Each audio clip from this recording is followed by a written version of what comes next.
الله يرحمك يا أبوي، كنت نعم الأب، حنون وكريم. ذكراك الطاهرة موجودة معنا. والله يا الغالي لو كان البكاء سيرجعك لبكيت الدهر حتى أسترجعك.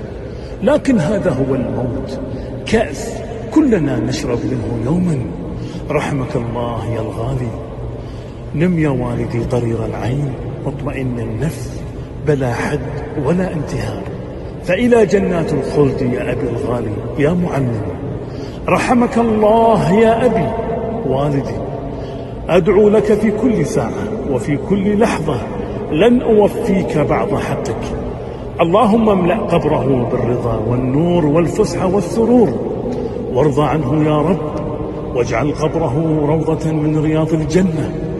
يا الله يا سميع الدعاء، الله يرحمك يا أبو.